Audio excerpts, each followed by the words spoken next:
Stay faithful in all your deeds, and the good treasures of this earth will be yours. Wow. I have proven that in my life. And two of the most precious treasures that I have are sitting right here on the front row right now. I've got my daughter and my granddaughter here today, April and Cameron. Those are the good treasures of this earth that He has blessed me with. Your faithfulness has proven to be a direct line of communication and blessings. Stay plugged in to the source, only source that can see you through and keep you safe and secure. That's it. No other source. No other source. Is that right? I listen to your every cry. And I answer according to my perfect plan for your life. We don't understand it sometimes, but His ways are perfect. You will never see the righteous forsaken, nor their children in lack.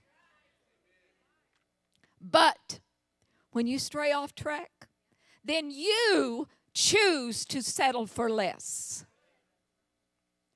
The reason you are here at this time, in this place, is to be my mouth, my eyes, my hand, and my feet. Speak and see and touch and walk in obedience so your life will produce good fruit.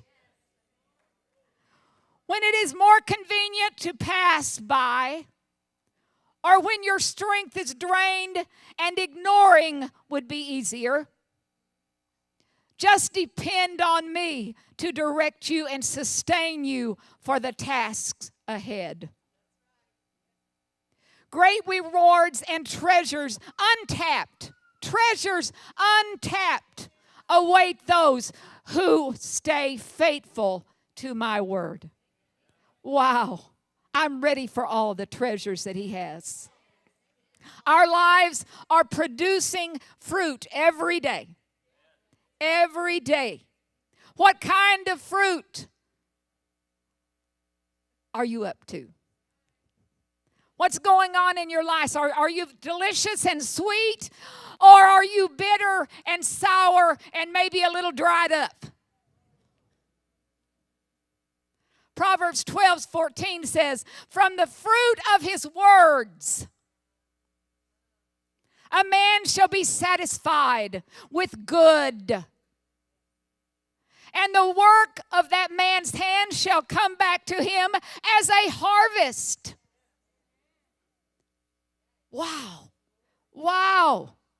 I'm ready for that, aren't you? Whatever we are doing, we have to represent Jesus Christ. And then we'll bring in a great harvest. You and I are who He uses to spread His gospel of love. A smile, a simple extended hand of help or instruction.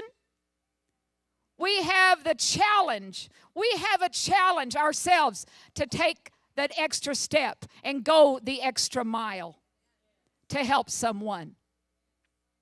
Not all things will be easy or convenient, or without cost or denial of self.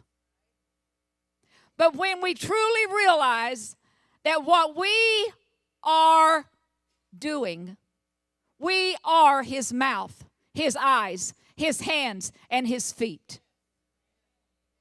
When we were on vacation, there was this little tiny elderly Chinese lady, I think. She was tiny little lady, and her daughter was helping her along through the area where we were sitting. And I just saw her, and my heart just went out to her.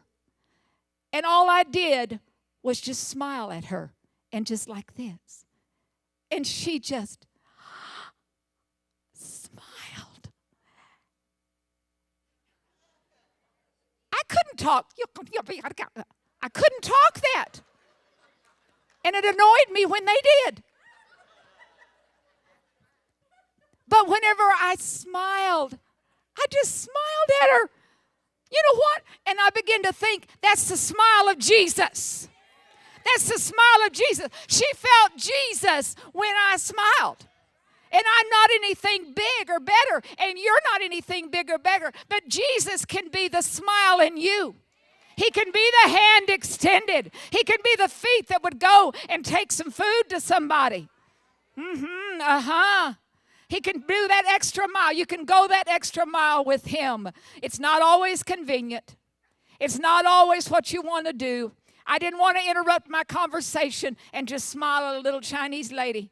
But you know what? God wanted me to. Right there and then. Nothing big, nothing great. Just do what he says to do. And you can be his mouth. You can be his eyes. You can be his hand. And you can be his feet. Go and do and be what he wants.